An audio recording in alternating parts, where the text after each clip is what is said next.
cirugía de mano los identifiquen como miembros de la mesa directiva, y a mí, a su presidente, que he tenido el gusto y el orgullo de este primer año. Les informo que vamos a cumplir con el día de hoy 10 sesiones mensuales, las otras 2 de los 12 meses que tendré el año.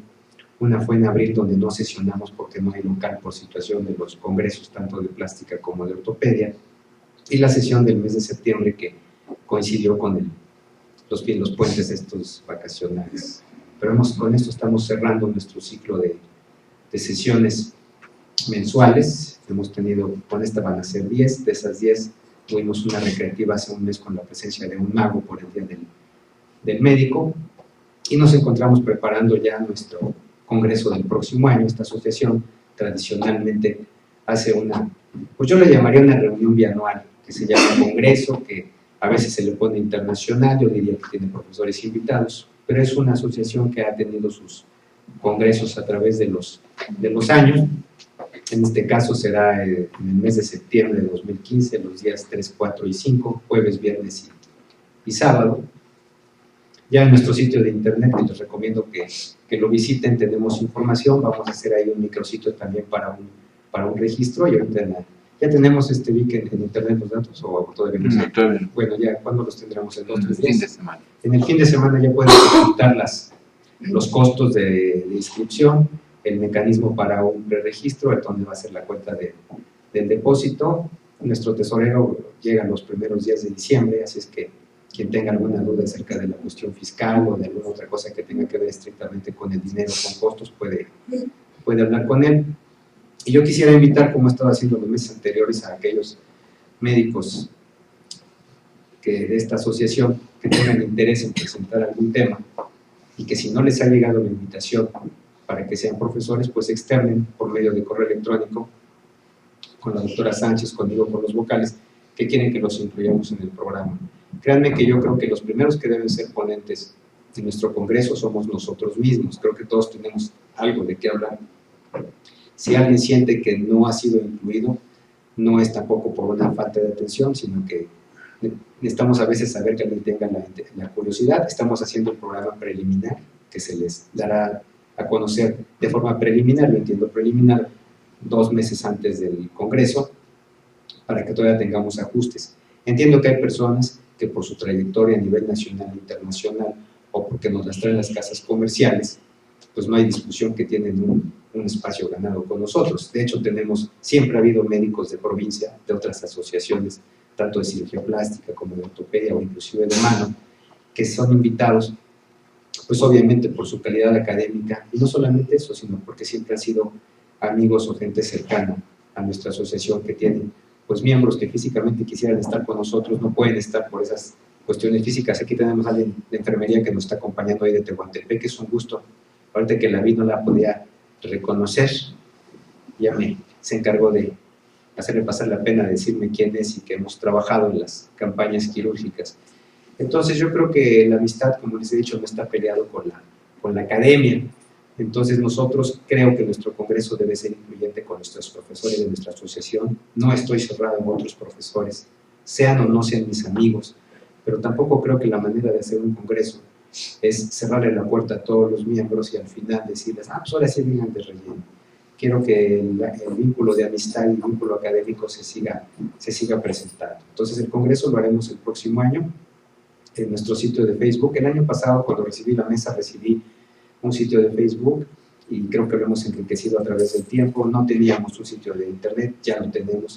Esa es la manera en que se manejan las cuestiones hoy en día. El costo de hacer miles de volantes, y así como nos hacen en las casas, que a mí diario me ponen volantes del Walmart, del Office Depot, y luego los hago y los tiro, todo ese tipo de cosas, pues ya no funcionan. De hecho, queremos hacer un congreso libre de papel, ya sea con una aplicación que es muy costosa o con un programa en el micrositio, es como vamos a manejar. Ya no vamos a estar manejando 20 papelitos, 50 papelitos, ni nada de eso, porque se crea un problema de contaminación y reciclaje pues impresionante. Entonces sí les pido a aquellos que sientan que no han sido incluidos, doctor Pacheco, ¿qué tal?, que no han sido incluidos en el programa, a que se acerquen. Estamos abiertos para hacer un programa interesante. El turismo académico a veces es el más malo y el más caro. Esto es muy importante. Entonces pensamos tener un programa social, pensamos tener un lugar también para lo recreativo, pero sí no queremos que se vaya perdiendo el sentido de nuestra asociación, que a pesar de que en antaño ha habido grandes congresos, recordamos a bendita o maldita Pachuca con ese congreso tan, que nos deja tantos recuerdos y tan grande, pero nuestro México cambia en cuestiones socioeconómicas, lo estamos viendo actualmente. No solamente cambian a veces las técnicas quirúrgicas o los implantes, sino cambia mucho la manera de vestir, de actuar, y quizás lo que hace 10, 20 años era unas clases de tejido hubiera sido algo muy bueno en un congreso, pues ahora las clases de tejido ya no, quizás había que llevar a un alpinista o a alguien más extremo. Entonces estamos tratando de adecuarnos un poco a los tiempos en cuanto a que los registros sean por internet, en cuanto a que sea un congreso libre de papel, en cuanto a que las ponencias sean ágiles como son ahora la mayoría de los congresos. Entonces esto a veces crea algunos tipos de problemas, pero yo creo que nos podemos no cambiar ni perder la esencia de nuestra asociación, pero sí adaptarnos a los tiempos modernos. Entonces sí les pido eso. También es importante que esté en internet todo lo de las cuotas, porque aquellos que todavía cubran la cuota de 2014, la cuota pues tendrán un descuento muy importante en la inscripción de 2015. Entonces todo esto lo van a ver en internet, yo creo que a partir del domingo, para que ya se comuniquen. Pasando a la sesión, me da mucho gusto a mí presentar, además de ser una doctora anestesióloga y especialista en dolor, ella nos va a platicar ahorita exactamente cuál es su entorno de trabajo. Nos va a hablar de algo que es parte del quehacer diario quirúrgico, y en cirugía de mano pues no puede ser la excepción, que es el dolor. Un motivo frecuente de motivo de solicitud de atención médica en cirugía de mano o de ir al médico, pues es el dolor. Entonces el dolor puede ser el motivo de atender, buscar a un especialista en cirugía de mano, un dolor en la mano. Y el dolor se encuentra tanto en el perioperatorio, toda la parte operatoria, en el pre, en el trans y en el post. Y yo creo que cuando un paciente antes de una cirugía no ha sido valorado adecuadamente de su dolor, pues no tiene un buen diagnóstico. Y si en el transoperatorio no es manejado bien el dolor en el post, quizás pueden ser varias cosas. Una, que ha faltado parte del tratamiento médico integral, en el cual el dolor ocupa un lugar muy importante en todos los protocolos. Ahora resulta que cuando un estudiante de medicina va a tomar una clase de hipertensión, cuando yo estudié hipertensión me iba a leer Harrison, y si me leía el Harrison 20 hojas, pues ya la hacía, ¿no? Y si me leía también el Krupp, y si me leía Farreras-Rodman, pues puede ser muy bueno. Ahora parece que cuando alguien va a estudiar medicina, hipertensión, un estudiante joven de los primeros años le dicen, ¿cuál es la norma oficial mexicana de la hipertensión? ¿Y cuál es la norma oficial mexicana de la diabetes? Pues ahí ya no importa tú qué leíste, sino lo que se tiene que hacer según la norma oficial. ¿Y por qué se tiene que hacer la norma oficial? Porque si se viola una norma oficial se puede incurrir en un delito.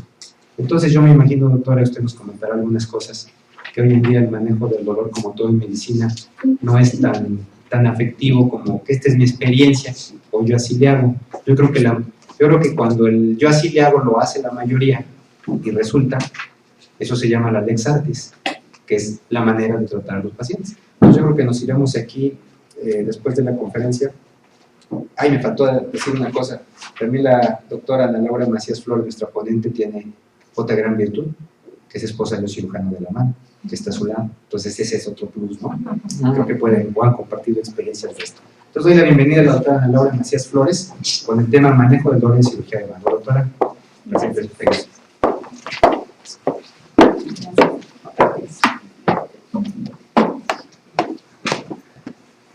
Hola, buenas noches. Primero que nada quiero darles un agradecimiento al doctor Briceño y su equipo de trabajo por esta invitación. Es un tema a lo mejor que todos creemos conocer ampliamente, pero ahorita que empecemos a revisarlo voy a tratar de no extenderme mucho en la parte fisiopatológica del dolor, sino en las aplicaciones prácticas para ustedes que son cirujanos y en explicar el por qué la importancia de una analgesia adecuada desde que el paciente llega a la sala del quirófano. ¿Sí se escucha bien? Sí. Gracias. Bueno.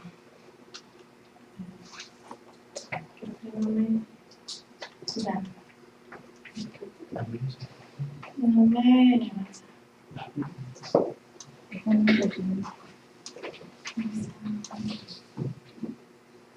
Ok.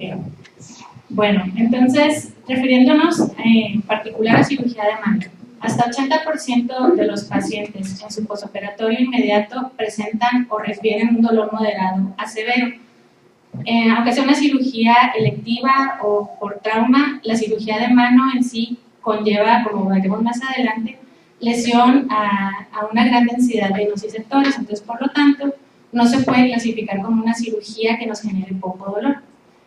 El dolor agudo posquirúrgico nos va a limitar la función de la mano, va a impedir que el paciente lleve a cabo sus actividades de la vida diaria de una manera adecuada, va a reducir su calidad de vida relacionada con la salud y puede llevarlo a discapacidad a largo plazo. Hacia la pantalla. Gracias. No. La JASC, que es la Asociación Internacional para el Estudio del Dolor, define el dolor como una experiencia sensorial y emocional desagradable, asociada a un daño real o potencial de los tejidos o descrita en términos de dicho daño.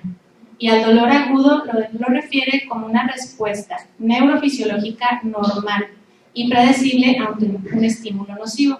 Esta respuesta va a ser limitada y se va a resolver con el cese del estímulo. En esta clasificación, obviamente, entra el dolor posquirúrgico, que se supone que al terminar el estímulo lesivo y dar una terapia adecuada debe de ceder. Los nociceptores son los receptores que se encargan de transmitir el dolor. En la parte superior vemos lo que es el homúnculo, la representación en la corteza somatosensorial de todo nuestro cuerpo. Como pueden observar por tamaño, vemos que la mano, la boca y la lengua tienen la mayor representación de nuestra corteza. ¿Esto qué quiere decir? Que la densidad de los nociceptores en relación al resto del cuerpo es mayor en estas tres partes. Y los nociceptores, nada más como a manera de recordatorio, se dividen en fibras A delta y fibras C. Las fibras A delta son las fibras mielinizadas, las que son más gruesas, y transmiten el dolor de una manera más rápida. Entonces, es ese dolor agudo que sentimos, por ejemplo, al realizar la incisión.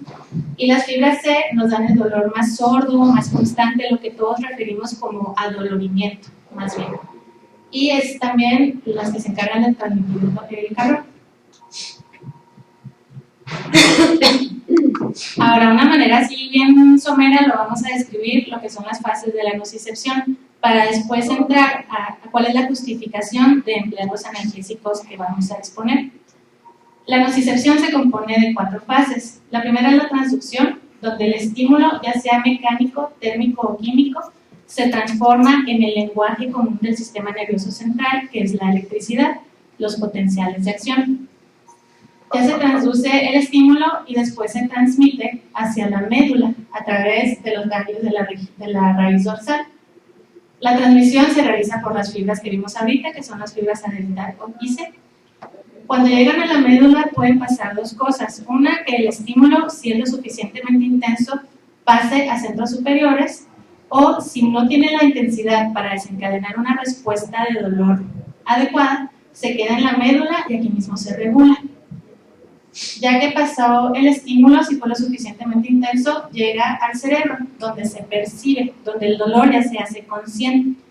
Existen varias zonas donde llegan estas fibras por los haces espinotalámicos anterior y lateral. No las vamos a mencionar todas, nada más recordarles que según la definición que vimos de la JASC, al ser el dolor una experiencia emocional y sensitiva, en esta parte hay conexiones con áreas de la memoria, de las emociones, entonces por eso a todos nosotros el recordar algún dolor no lo recordamos con placer, bueno, en condiciones normales, ¿no? Hay algunas personas que ya tienen alguna psicopatología y lo relacionan con algún placer, pero por conexiones normales el dolor es algo que no nos genera placer. Y posteriormente la última etapa es la modulación, que se puede dar tanto arriba en cerebro o en la médula.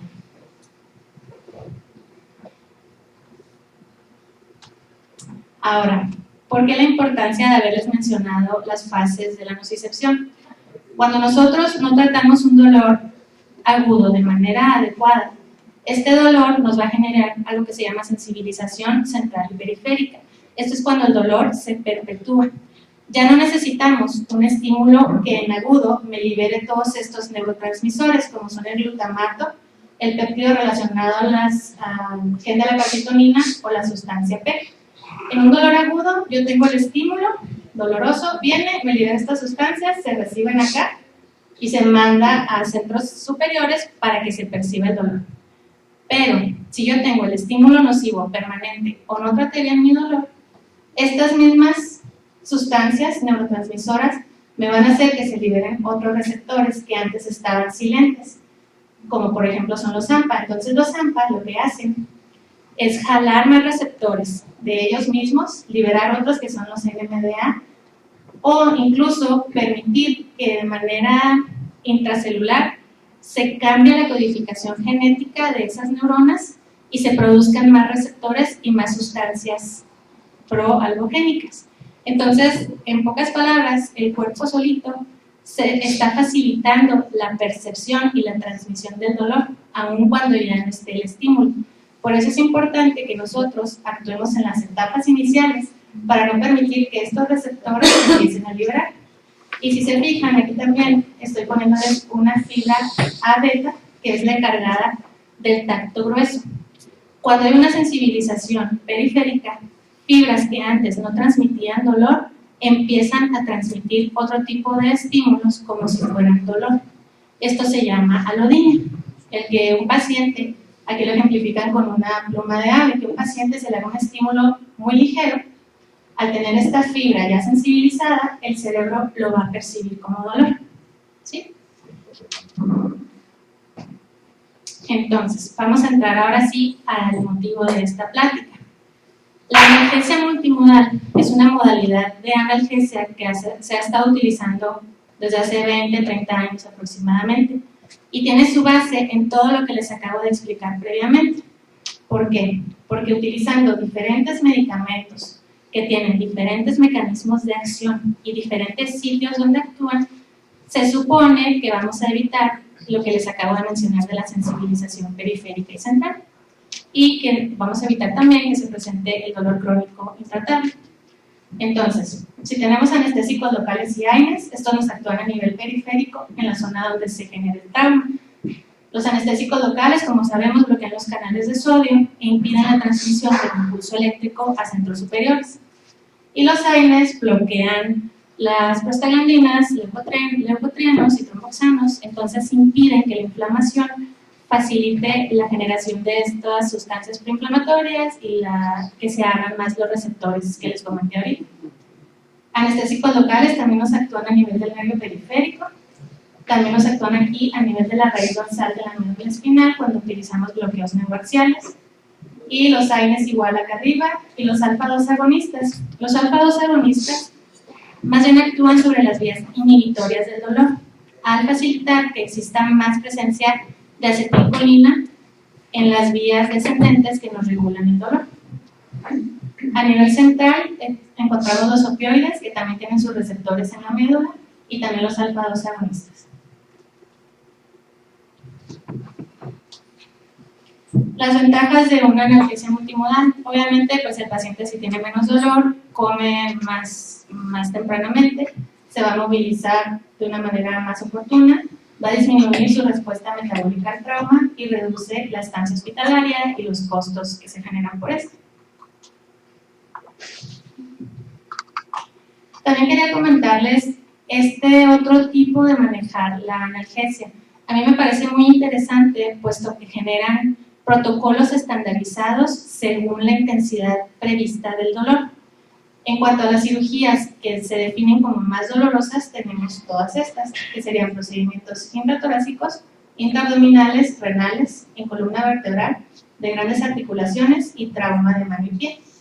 Estos dos grupos están trabajando en estos protocolos que yo les menciono. El de arriba es la Asociación de los Veteranos de las Guerras en Estados Unidos y tienen unas guías de uso muy padres. De hecho, no se las quise poner porque son muy extensas, pero si alguien gusta copiar la liga, aquí la tengo.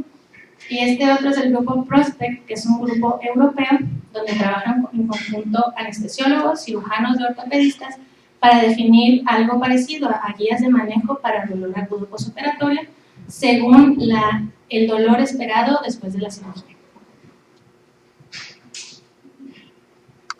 Ahora vamos a hablar un poco de las diferentes opciones que tenemos en cuanto a analgesia sistémica. Los opioides, como ya sabemos, son la primera elección para el tratamiento del dolor agudo postoperatorio. Tienen varias ventajas, como es que se pueden administrar por varias vías, que no tienen efecto de techo analgésico, que tienen acción central y periférica, pero desafortunadamente tienen efectos adversos muy incómodos para los pacientes y que en algunas ocasiones nos limitan a utilizarlos. De hecho, se han hecho varias encuestas en cuanto a calidad del servicio médico en pacientes postoperatorios y a veces el paciente prefiere sentir un poco de dolor en lugar de tener los efectos secundarios como son náuseas, vómito, prurito, retención urinaria. Entonces, en parte nos limita un poco esto, pero siguen siendo el gold estándar para el tratamiento del dolor agudo postoperatorio. Y mención aparte les puse el tapentadol. El tapentadol es un medicamento nuevo, tiene relativamente poco tiempo en el mercado y tiene grandes ventajas respecto a los opioides clásicos. Es más bien un medicamento que tiene mecanismo dual de acción. Tiene efectos opioides para analgesia y también efectos sobre la recaptura de serotonina.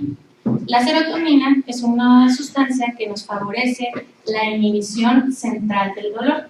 Entonces, se han visto resultados favorables al utilizarlo en dolor agudo postoperatorio. Es poca la experiencia en México porque tiene poquito tiempo disponible, pero parece que va a dar buenos resultados.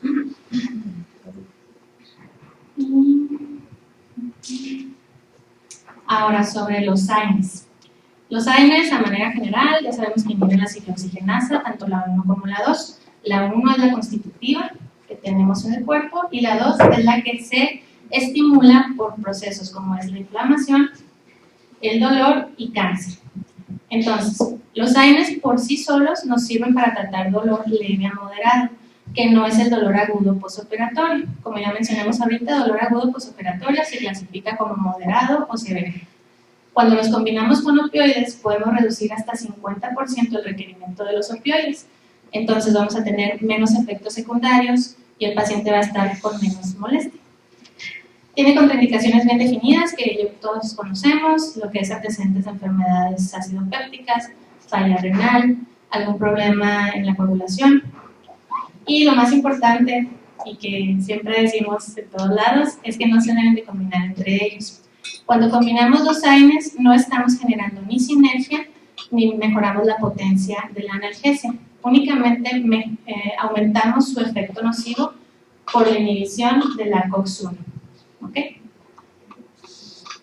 Esto no lo vamos a revisar, nada más quería que lo vieran para que vean que todos los AINES son de diferentes grupos químicos, de estructura química, sin embargo, sus acciones sobre la COX-1 son iguales en todos, excepto, obviamente, los inhibidores selectivos de la COX-2. Y sobre el paracetamol. Bueno, desde hace como unos 2 años, yo creo, empezó así como una controversia con el paracetamol. La FDA empezó a emitir prohibiciones, restricciones, porque empezaron a tener problemas de toxicidad hepática. Y efectivamente, en Estados Unidos, la primera causa de falla hepática aguda es por el abuso del consumo de paracetamol.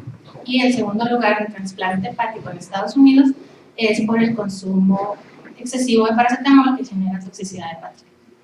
Pero si nos mantenemos siempre dentro de su ventana terapéutica, no vamos a tener ningún problema. Su mecanismo de acción a nivel molecular todavía no se conoce a ciencia cierta. No me puedo regresar.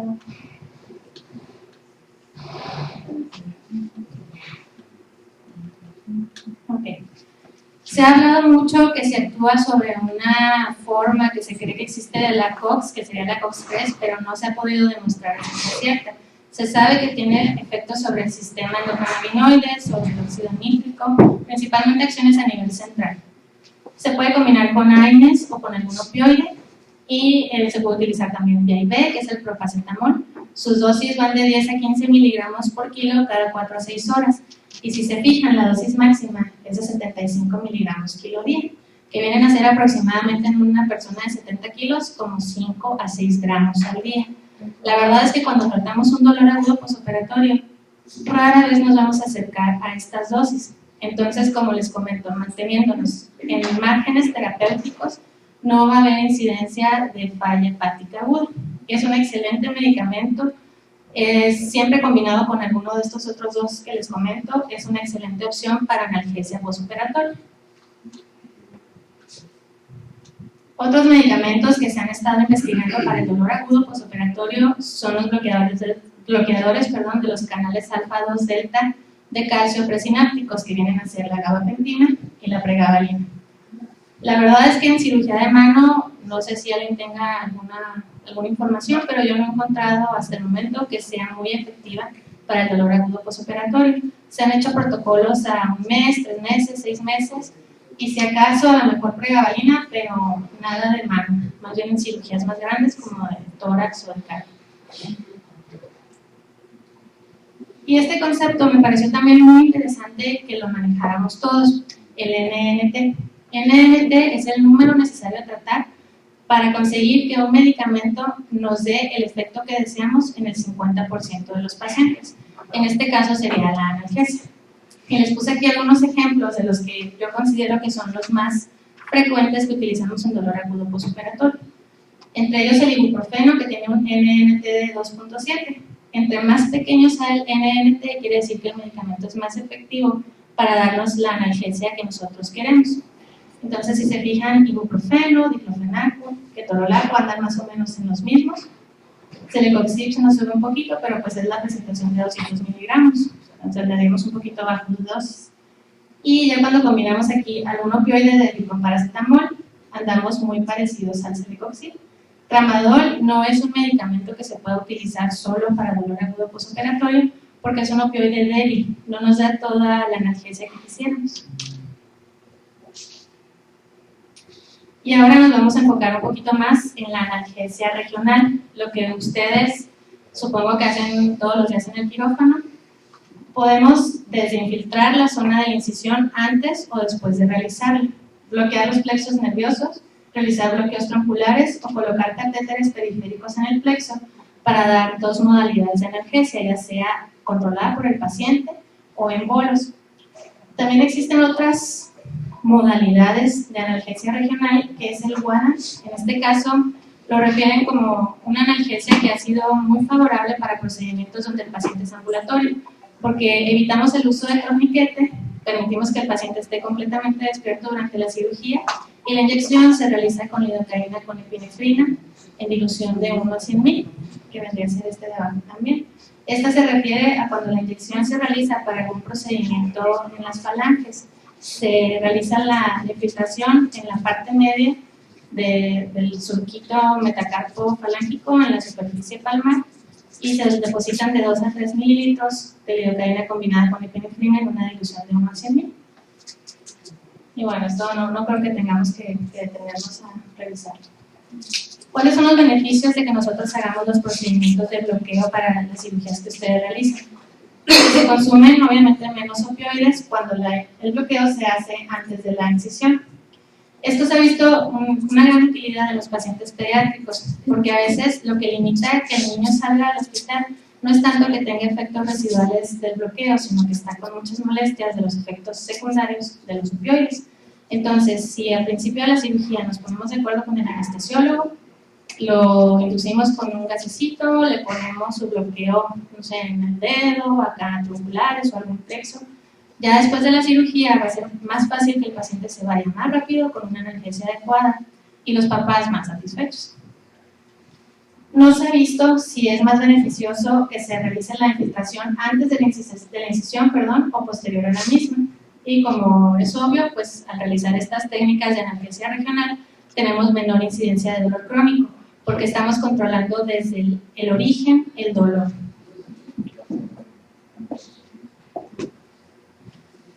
Dan algunas recomendaciones para minimizar el dolor durante la inyección. La adición de bicarbonato la recomiendan como un nivel 1 de evidencia, que la solución se tibie como también nivel 1, la aguja que sea de un calibre más delgado, 27 a 30, eso sería un nivel 2, y que la aguja se inserte de manera perpendicular a la piel, también sería un nivel 2.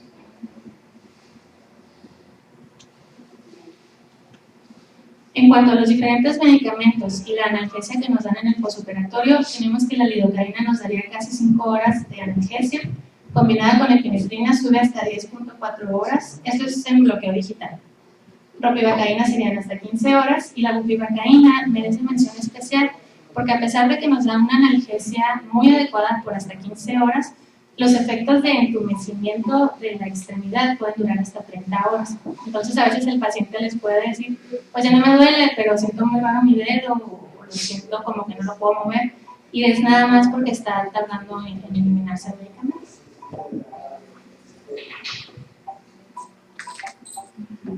Ahora, esto también se me hizo muy interesante que lo comentáramos, aunque sea de manera somera.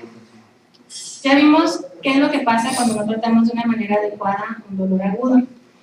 Y enfocándonos un poco más en mano, podemos ver que una de las complicaciones más catastróficas es el dolor crónico intratable de la extremidad. Esto se puede relacionar con depresión, con ansiedad por el dolor, por catastrofismo del dolor. Y son pacientes que se ciclan en la consulta, que acuden porque siguen con dolor, porque dicen que les molesta el material que se les puso, porque están deprimidos, porque ya no quieren salir a la calle.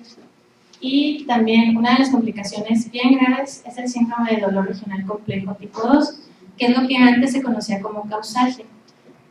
En cuanto a incidencias, se presenta más en miembro torácico y más en mujeres que en hombres. Esto también se me hizo muy interesante, que en cuanto a pacientes posoperados de duplicidad, hasta 4.5 a 40% lo llegaban a presentar. En cuanto a pacientes operados por un túnel del carpo, de 2 a 5%, y en fracturas de radio distal, de 22 hasta 39%. Esta estadística no es mexicana, pero nos puede dar más o menos una idea de lo que estamos viendo nosotros en las clínicas de dolor. Pacientes que a lo mejor tuvieron su cirugía, todo salió muy bien, pero nos llegan después con esta complicación. Y bueno, tiene diferentes fases. En este momento, por cuestiones de tiempo, no las podemos abordar todas, pero esta sería una de las primeras, en donde vemos que la piel se encuentra rojiza, sudorosa, está caliente al tacto, está inflamada. Y en esta otra fase ya la podemos ver atrófica. La piel se vuelve lisa, como si el paciente tuviera esclerodermia. Se pueden caer las uñas, se pueden caer los pelos del dorso de la mano. Y son pacientes que tienen dolores generalmente intratables, por desgracia. Se han intentado múltiples tratamientos vía oral, intravenosos, inyectados en los plexos, pero la verdad hasta el momento no hay ningún tratamiento que digamos es efectivo al 100%. Se han intentado, les digo, gabapentina, anestésicos locales, ketamina, vitamina C, esteroides, bloqueos o bifosfonatos para la reabsorción ósea de la fase atrófica. En este articulito que me encontré, comentaban que el utilizar la vitamina C, 500 miligramos, antes de la cirugía y durante 50 días después de la misma, reducía la presentación de este síndrome. Sin embargo, tampoco podían dar una recomendación así muy alta para que se utilizara de manera protocolaria.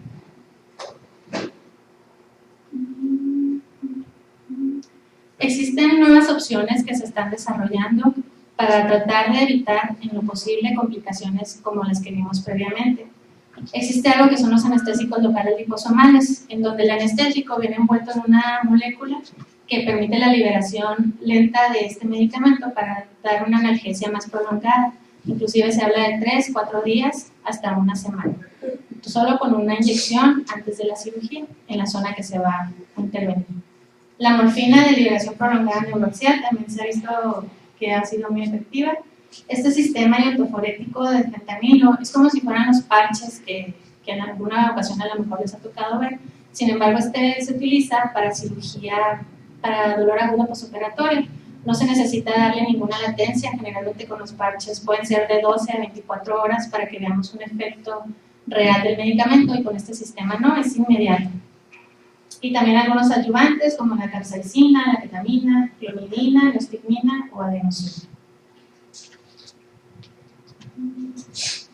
Me parece que ya es todo. Esas son las minas de Naica en mi estado. No, en Chihuahua. En Chihuahua. No sé si alguien tenga alguna duda o comentario. Díganme.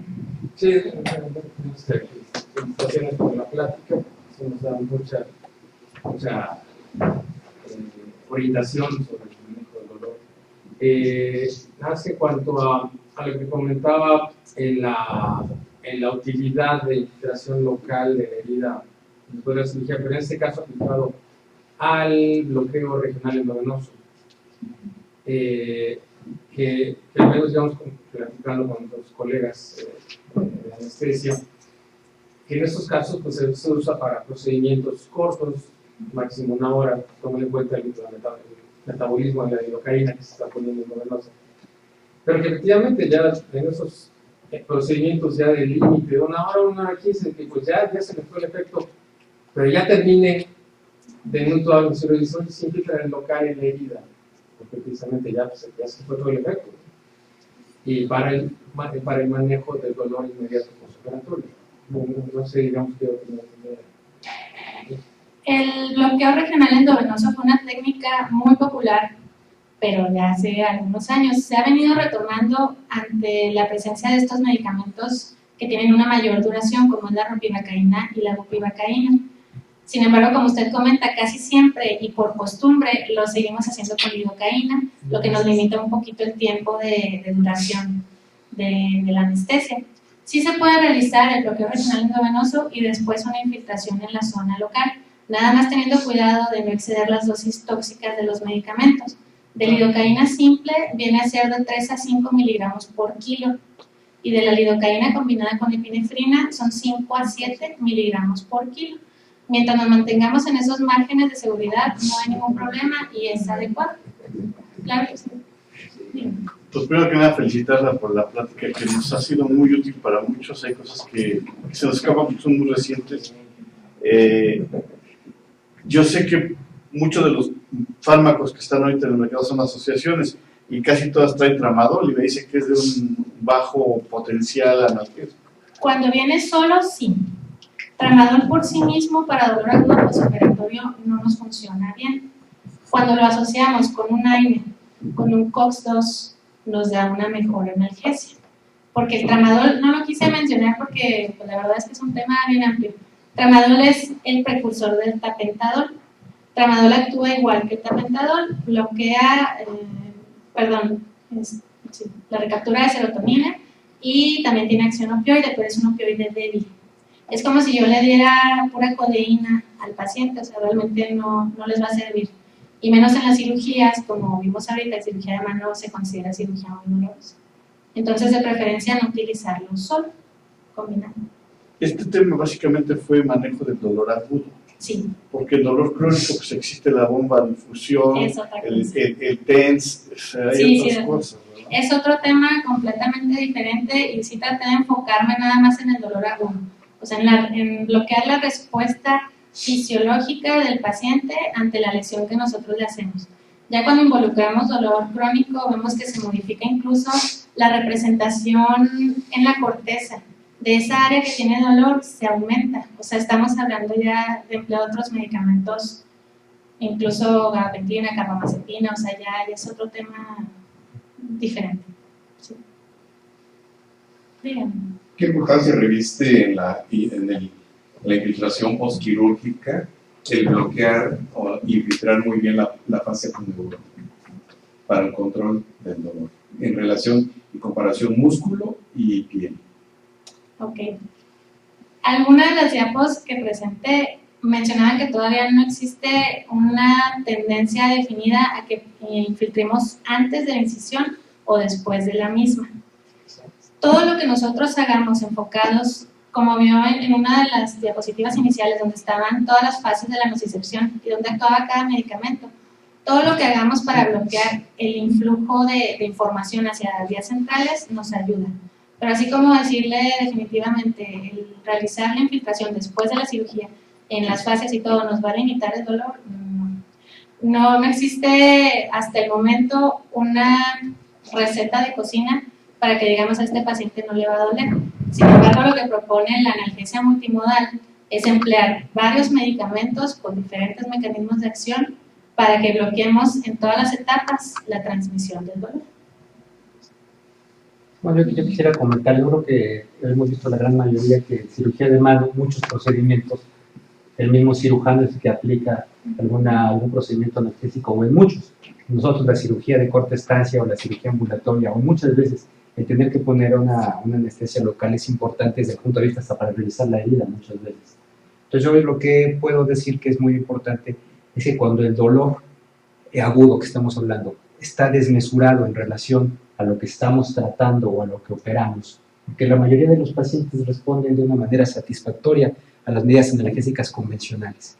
Cuando vemos un paciente que el dolor es extremadamente incontrolable o de una intensidad fuera de lo normal, como cuando operamos un túnel de carne, la mayoría de los pacientes toleran la cirugía, todo sale bien, pero el problema es el que no sale bien.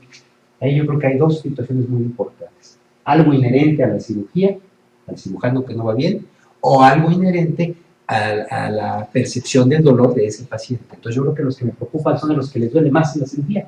No sé qué experiencia tengas tú, doctor Pacheco, pero si me preocupan son aquellos que se salen de lo que habitualmente sucede. Sí, porque precisamente yo creo que también digo, aprovechando pues, la relación con la doctora que nos deleite en otra plática sobre el dolor crónico, o estos dolores intratables, que pues sí, efectivamente es un problema tremendo de hecho, especialmente ahora estamos viendo una paciente que de hecho ni se ha operado, pero ha desarrollado un dolor intratable, que ya ha probado de todo, en un dedo, y que en realidad dice, ¿por qué me duele? En realidad digo, doctor, señora, no sé, le duele. Pero que ni siquiera se ha operado y llegué con un dolor, y me pasa el dedo y me duele muchísimo. Sí, que tendríamos que hacer las escalas análogas visuales para el dolor, que tendríamos que hacer una valoración inclusive por psiquiatría, porque te puedo decir que esos dolores en el ámbito de la institución del Seguro Social, pues la mayoría de las veces el paciente, la terapeuta que quería era su pensión, ¿verdad? Por una punta digital. De hecho, lo mencionó lo de las causalgias, que ya no son causalgias. Ya no sé. Ahora es el síndrome doloroso regional complejo, que hay 1, 2 y 3, y es ahí donde hay que empezar a estudiar. Perfecto, pues ya nos veremos en el congreso del próximo año, doctora, para que ya les quite sus dudas. Queremos agradecer por su ponencia. Gracias.